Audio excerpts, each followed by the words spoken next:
Hello दोस्तों, आज हम लोग पॉकेट जीके बुक से 19वां नंबर पढ़ रहे हैं। विदेशी आक्रमणकारियों का भारत में आगमन। 19वां चैप्टर क्या है? विदेशी आक्रमणकारियों का भारत में आगमन। इसमें देखते हैं इंडो ग्रीक। विदेशी आक्रमणकारियों का विदेशी आक्रमणकारियों का भारत पर आक्रमण करने का क्रम है हिंद यूनानी शक पल्लव कुषाण। विदेशी आक्रमणकारियों का भारत पे आक्रमण करने का क्रम क्या है? हिंद, यूनानी, शक पल्लव और कुषाण। बैक्ट्रियाई शासक का इतिहास। बैक्ट्रियाई शासक का इतिहास उनके सिक्कों के आधार पर लिखा गया था। किस आधार पर लिखा गया था? सिक्कों के आधार पर लिखा गया था। यूनानी वंश की दो शाखाएं थी। यूनानी वंश की दो शाखाएं थी। पहला यूथिडेमस और इक्रोटाइड्स। पहला क्या है? यूथिडेमस। दूसरा है इक्रोटाइड्स। यूथिडेमस शाखा के संस्थापक यूथिडेमस शाखा के संस्थापक डेमेट्रियस थे। कौन थे? डेमेट्रियस थे। यह प्राचीन शाखा, यह क्या प्राचीन शाखा है। इसकी राजधानी साकल या का सियालकोट थी। इसकी राजधानी क्या है? साकल का सियालकोट थी। डेमेट्रियस ने अपने पिता की स्मृति डेमेट्रियस ने क्या अपने पिता की स्मृति में यूथिडेमिया नामक नगर बसाया। क्या बसाया? यूथिडेमिया नामक नगर बसाया। मिलिंद पन्नो नामक ग्रंथ में मीनांडर एवं बौद्ध भिक्षु नागसेन के बीच मीनांडर एवं क्या बौद्ध भिक्षु नागसेन के बीच वार्तालाप का संकलन है। क्या है? वार्तालाप का संकलन है। यूक्रेटाइड्स को यूनानी स्रोत में एशिया का संरक्षक कहा गया है। यूक्रेटाइड्स को क्या कहा गया है? यूनानी स्रोत में एशिया का संरक्षक कहा गया है। भारत में सबसे पहले सोने के सिक्के भारत में क्या सबसे पहले सोने के सिक्के यूनानियों ने ही जारी किए। कौन जारी किए? यूनानी ने। सिक्कों पे राजा के चित्र एवं सिक्कों पे क्या है? राजा के चित्र एवं तिथि लेखन की परिपाटी को यूनानियों ने शुरू किया। किसने शुरू किया? यूनानियों ने। यूनानियों ने ही भारतीयों को हेलेनिक स्टिक कला से परिचित कराया, जिसमें क्या है? बाद में भारत में गांधार शैली का रूप लिया। इसमें भारत में क्या है? गांधार शैली का रूप लिया। गार्गी संहिता के अनुसार भारत ज्योतिष शास्त्र के लिए हमेशा यूनानी का ऋणी रहेगा। गार्गी संहिता के अनुसार क्या है? भारत ज्योतिष शास्त्र के लिए क्या है? हमेशा यूनानी का ऋणी रहेगा। सत्ता का प्रचलन भी आरंभ हुआ। भारतीय नाट्यकला मतलब कि भारतीय नाटकों पर यूनानियों का प्रभाव पड़ा और विकास भी हुआ। और क्या हुआ? विकास भी हुआ। रंगमंच के पर्दे को यवनिका कहा जाता था। यूनानी भारतीय मसालों से परिचित भी हुए। यूनानी के भारतीय मसालों से परिचित भी हुए। काली मिर्च को यवन प्रिया कहा जाता था। काली मिर्च क्या कहता था? यवन प्रिया कहा जाता था।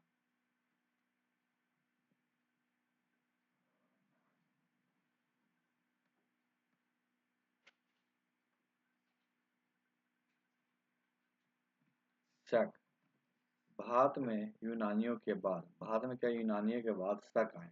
यूनानी के बाद कौन आए? शक आए।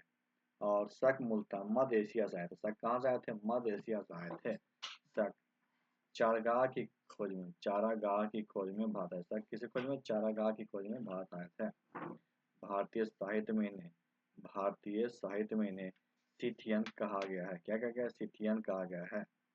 चीनी साहित्य में क्या शकों को साई वांग कहा जाता है। डेरियस के नक्शे ए रुस्तम अभिलेख में शकों का उल्लेख मिलता है। उज्जैन के एक स्थानीय राजा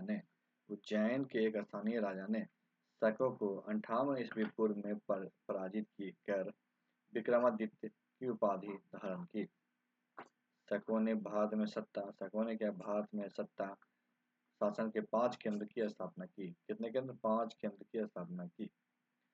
शकों का सबसे प्रतापी राजा कौन था? रुद्रदामन प्रथम था। और यह संस्कृत प्रेमी था। ये क्या था? संस्कृत प्रेमी था। चांदी के सिक्के शक शासकों की विशेषता है। चांदी के सिक्के क्या है? शक शासकों की विशेषता है। शकों पे विजय के उपलक्ष्य में शकों पर विजय के उपलक्ष्य में 57 ईस्वी पूर्व से एक नया संवत विक्रम संवत के नाम से प्रारंभ हुआ। रुद्रदामन का जूनागढ़ अभिलेख संस्कृत भाषा का पहला बड़ा अभिलेख है। रुद्रदामन का जूनागढ़ अभिलेख क्या है? संस्कृत भाषा का पहला बड़ा अभिलेख है। भारत में पहला पल्लव शासक माउस बाद में क्या पहला पल्लव शासक माउस 90 ईस्वी पूर्व से 27 ईस्वी पूर्व था। पल्लवों का मूल स्थान ईरान था। पल्लवों का मूल स्थान क्या था? ईरान था। कुषाण भारत में कुषाण वंश की स्थापना भारत में क्या है? कुषाण वंश की स्थापना कुजुल कड़फिसेस ने 15 ईस्वी में की थी। कुजुल कड़फिसेस ने क्या की थी? 15 ईस्वी में की थी। चीनी स्रोतों के अनुसार कुषाण मध्य एशिया के चीयू कबीले से थे। कहाँ से थे? चीयू कबीले से थे। कुजुल कड़फिसेस के बाद भीम कड़फिसेस राजा बने तथा इन्होंने सोने व तांबे के सिक्के जारी किए। इसने क्या किया? सोने व तांबे के सिक्के जारी किया। भीम कड़फिसेस शिव का अनुयायी था। भीम कड़फिसेस क्या था? शिव का अनुयायी था। इसके सिक्के पे त्रिशूल नदी डमरू के चित्र मिलते हैं। इसके सिक्के पे क्या है? त्रिशूल नंदी डमरू के चित्र मिलते हैं। कुषाण वंश का सबसे प्रतापी शासक कनिष्क था। कुषाण वंश का सबसे प्रतापी शासक क्या था? कनिष्क था।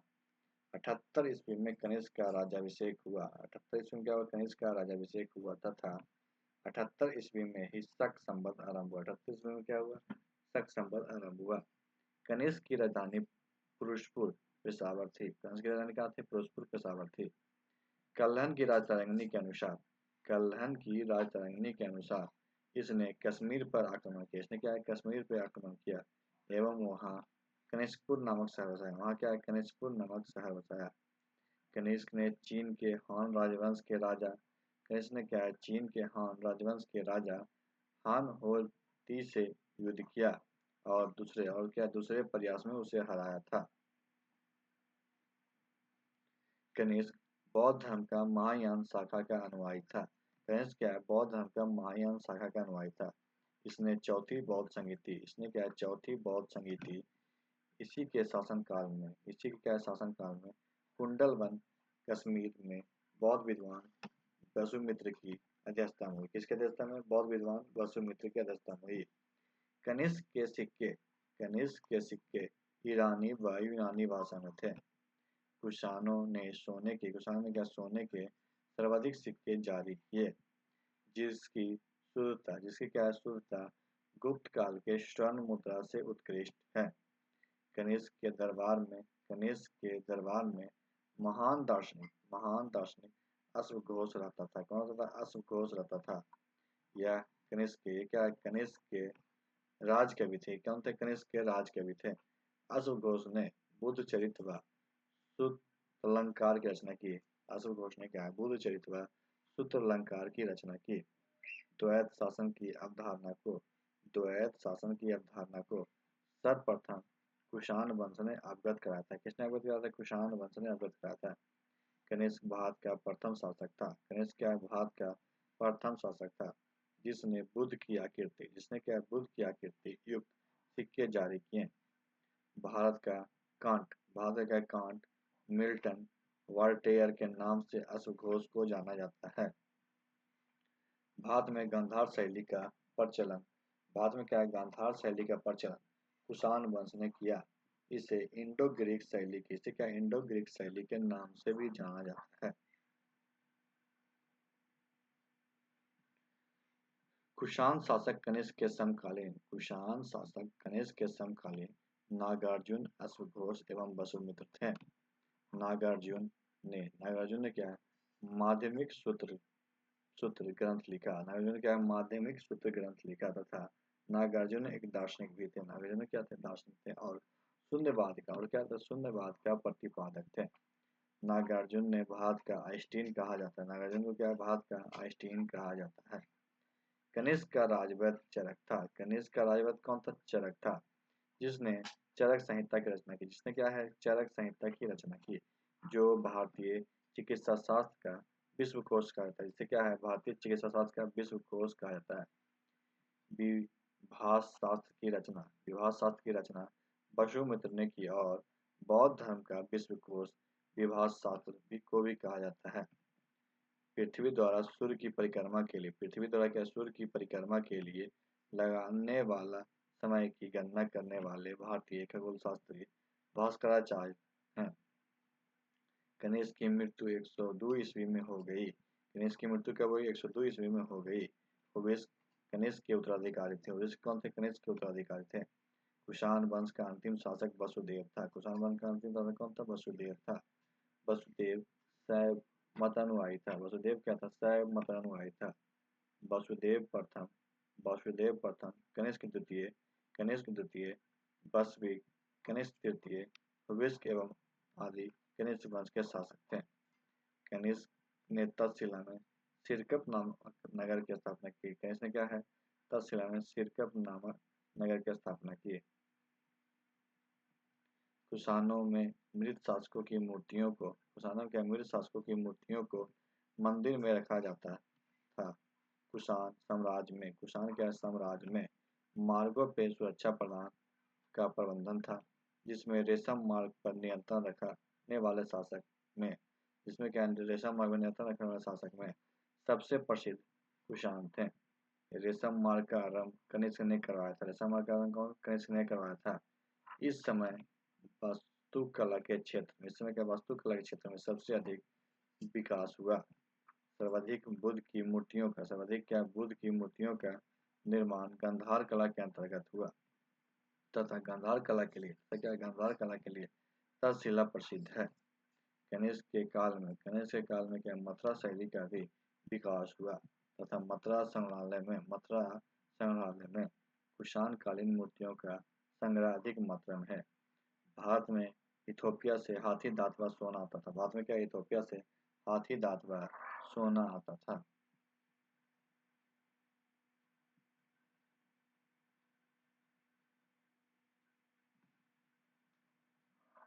तो आज की वीडियो यहीं पर समाप्त करते हैं। वीडियो अच्छे तो वीडियो को लाइक कीजिएगा, दोस्तों का शेयर कीजिएगा और हमारे चैनल को भी सब्सक्राइब कीजिएगा। वीडियो देखने के लिए आपका धन्यवाद।